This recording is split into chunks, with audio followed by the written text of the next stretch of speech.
সামাজিক অনুষ্ঠান social unity for পিপুল চমুকৈ চাপ আৰু আধ্যাত্মিক যুৱ সন্মিলন আয়ুষ এই দুইটা অনুষ্ঠানৰ উদ্যোগত দিখমুখ মহাবিদ্যালয়ৰ সহযোগত আমি নতুন প্ৰজন্মক কিদৰে মানসিকভাৱে আমি তেওঁলোকক অধিক শক্তিশালী কৰি তুলিব পাৰি এই বিষয়ত চিন্তা চৰ্চা কৰি আমি এটি মানসিক অভিৰোচন কৰ্মশালা দিখমুখ মহাবিদ্যালয়ত অনুষ্ঠিত কৰিছোঁ। ইতিমধ্যে প্ৰায় 2 শতাধিক ছাত্ৰ ছাত্ৰী আহি আমাৰ মাজত উপস্থিত হৈছেহি, কেইবাগৰাকী সমল ব্যক্তি আহি আমাৰ মাজত উপস্থিত হৈছেহি আৰু আমি আমন্ত্ৰণ জনাইছিলোঁ মাইণ্ড মটিভেটৰ হিচাপে সফল যুৱক ৰূপান্তৰ চাউৰক ডাঙৰীয়া। ইতিমধ্যে তেখেতে সেশন আৰম্ভ কৰিছে।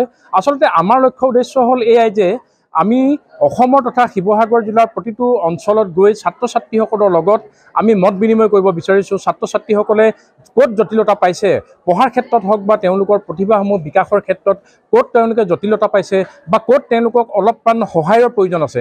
আচলতে এই অনুষ্ঠানবিলাকৰ কৰাৰ পাছত আমি তেওঁলোকৰ পৰা ফিডবেক লওঁ আৰু ফিডবেকটোৰ পাছত আমি তেওঁলোকৰ লগত এটা কাউন্সেলিং কৰিবলৈ চেষ্টা কৰোঁ। আচলতে এই কাউন্সেলিঙৰ যোগেদি আমাৰ চেষ্টা এয়াই আমি যিসকল ছাত্ৰ ছাত্ৰী ইতিমধ্যে সুখ্যাতিৰে উত্তীৰ্ণ হৈছে তেওঁলোকক আমি সম্বৰ্ধনা জ্ঞাপন কৰিছোঁ, কিন্তু যিসকল ছাত্ৰ ছাত্ৰী সফলভাৱে উত্তীৰ্ণ হ'ব পৰা নাই সেইসকল ছাত্ৰ ছাত্ৰীও কিন্তু আমাৰ সমাজৰ একোজন প্ৰধান অংগ। কোনোবা ভাল খেলুৱৈ হ'ব পাৰে, তেওঁ পঢ়াত চোকা নহ'ব পাৰে, কোনোবা ভাল ব্যৱসায়ী হ'ব পাৰে, কোনোবা ভাল এণ্টাৰপ্ৰেনিয়াৰ হ'ব পাৰে। তেওঁলোকৰ মাজত থকা সেই সম্ভাৱনাক আমি বিচাৰিবলৈ চেষ্টা কৰিছোঁ আৰু যত্ননাচি চেষ্টা কৰিছোঁ তেওঁলোকৰ সেই সম্ভাৱনাক যাতে আমি ভৱিষ্যতৰ দিনত ওপৰলৈ আৰু একো ওপৰলৈ লৈ যাব পাৰোঁ। আচলতে আমাৰ উদ্দেশ্যৰ লক্ষ্য এয়াই।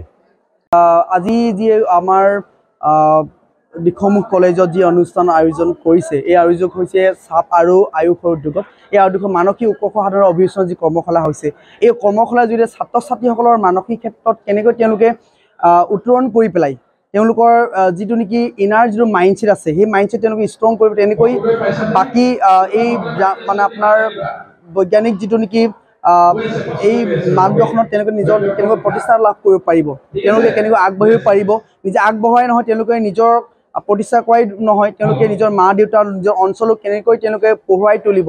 আমাৰ বহু ছাত্ৰ ছাত্ৰীৰ ক্ষেত্ৰত আছে যে আমাৰ বহু ছাত্ৰ ছাত্ৰী বহু ক্ষেত্ৰত আপোনাৰ মোবাইল এডিকশ্যন হোৱা দেখা যায়, বহু ছাত্ৰ ছাত্ৰী আজি দেশত মাদক দ্ৰব্যৰ প্ৰতি আসক্ত হোৱা দেখা যায়। গতিকে এই সকলোখিনি বিষয়ে সামৰি লোৱা হৈছে এই অনুষ্ঠানৰ যোগেদি আৰু এই অনুষ্ঠানটোৰ অংশগ্ৰহণ যিসকল ছাত্ৰ ছাত্ৰী কৰিব নিশ্চিতভাৱে তেওঁলোকৰ মানসিকটো সাধাৰণতে তেওঁলোকৰ সলনি হ'ব আৰু তেওঁলোকে নিজে বুজি উঠিব যে সঁচাকৈয়ে মই কৰিব লগা কাম বহুত আছে আৰু মই কৰিব পাৰিম।